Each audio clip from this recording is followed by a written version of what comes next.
পুলিশে বসে থেকে দেওয়া লাগছিল পুলিশে কয়টা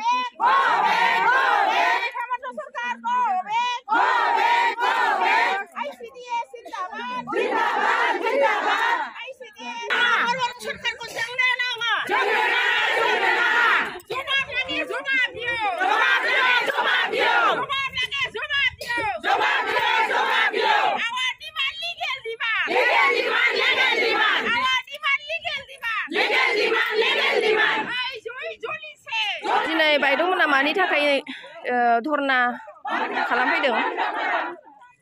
दिनै जोङो अंगनबादि गासैबो ज' जानानै ज' जानानै आसाम सरकारखौ गोसोखांहोदों।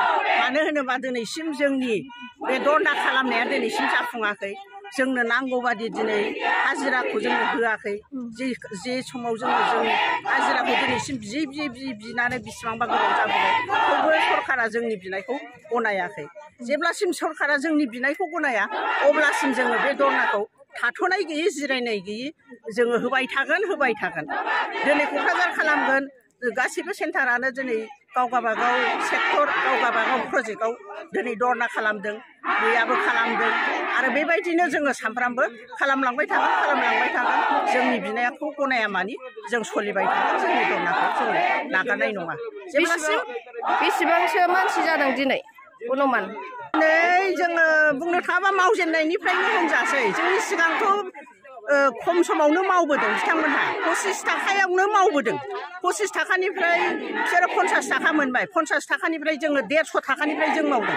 खिन्थु दिनैसिम जोंनि मानिनिया सोलियाखै आरोखि, जोंनि दरमाहाया बृद्धि जायाखै।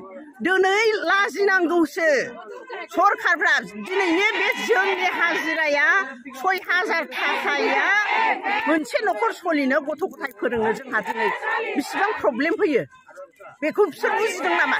बिसोरो गावसोरनि माबाफोरनोनो बिसोरो 8000 9000 दरमाहा होनानै बिसोरो लेबार लायो। दिनै जोंनि लेबारनि दामानो जायाखै होमबा जों बेखौ बोरै गनायनो? हेल्पारफ्रा 3000 मोनो, 3000 न'खर संसार सोलिनो हायो नामा? हाया। गासैबो जों बिमा माहारिया दिनै दुखु नांदों। सोरहाबा फिसाया मावनाय गोनांखायसो एसे एनै सहाय मोनदों, सोरहाबा गावनो हारसिङैनो दिनै बेसेबां खस्थ' खालामनानै जादों। न' हा हु गोनाङासो एसे एनै जानाय आदारखौ मोननोसै, हा हु गैयैया दिनै बेजोंनो मावनानै जादों। सोर नुदों बेखौ? जानानै हिनजाव माहारिनि खस्थ'खौ जुदि दिनैसिमबो बुजिनो रोङाबा बे सरकारखौ जोंनो मानो नांगौ? बे सरकारा जोंनो थोजासे होनो हायाखै। सोलाय सोल' जागासिनो दङ सरकारा। दिनै সংগ্রাম চলিছে আমার ডিমান্ড লিগ্যাল ডিমান্ড আমার ডিমান্ড লিগ্যাল ডিমান্ড আমার দাবি ন্যায্য দাবি আমার দাবি ন্যায্য দাবি আমার দাবি মানিল আমার দাবি মানিল আমার দাবি মানিল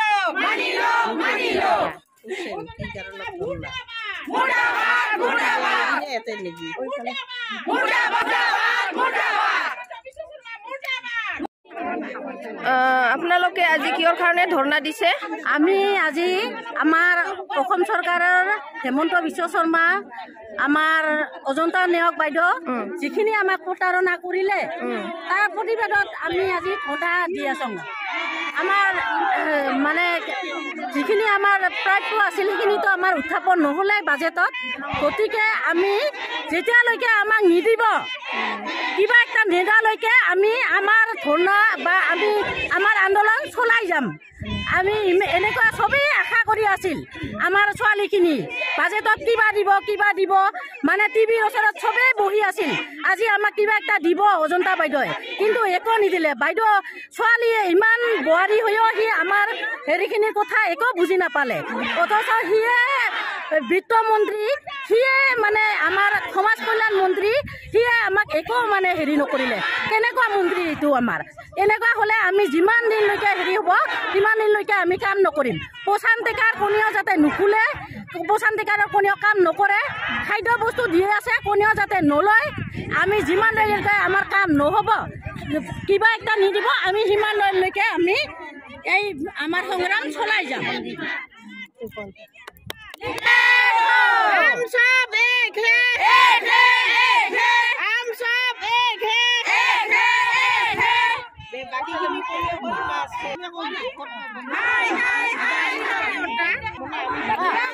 বেলেগ বেলেগ